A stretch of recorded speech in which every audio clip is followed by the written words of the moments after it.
There are many questions tonight about how both takedowns unfolded. Let's get some answers now. Paul Nadeau is a former police detective and hostage negotiator.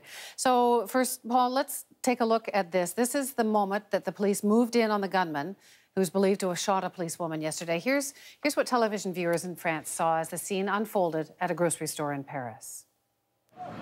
Les hommes du raid tentent de pénétrer dans le magasin. Le preneur d'otages ouvre le feu. Les forces de l'ordre ripostent abondamment.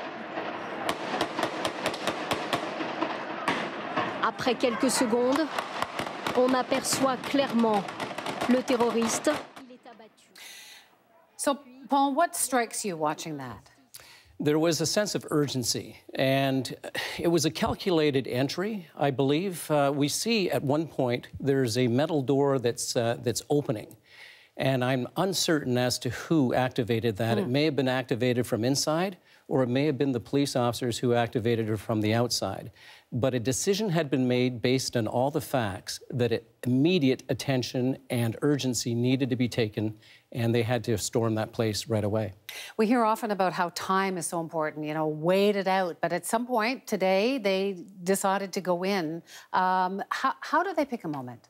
Well, time is very important. What every hostage negotiator would hope for is as much time as possible to calm the situation down. But that's not what we had here. We had evidence that they had taken lives. We had evidence that they were goal-oriented. There was an urgency we knew of that there were going to be other people killed because they were on a mission. And they were essentially on a suicide mission as well.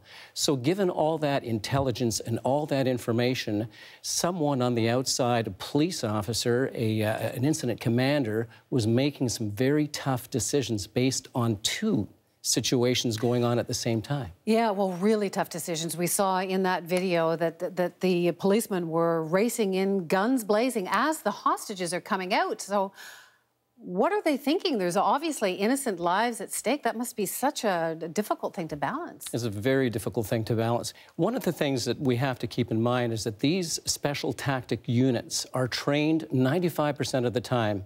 They're used only 5% of the time. So that 95% of the time, they are training in scenarios such as these to go in and act impulsively. They will do it because they've been trained to do it. They'll be trained to shoot beyond any innocent person to get and stop the target. And they know this person has killed someone, so they have to take risks. Sure they do. Yeah, there's risks in war, and really this is paramount to being a war situation in which lives are at stake. And you mentioned that there was two situations happening more or less simultaneously. How on earth do you coordinate that? Well, that's it, exactly. I know that I am assuming that the incident commander had intelligence from both areas being fed to him at one time. So there's a group of people making some decisions and getting information from intelligence from all over the place. How do you coordinate it? Very carefully, because it's not coincidental when you have two incidents like this taking place at the same time. Quite a few days. Thank you so much, Paul. Thank you. Paul Nadeau.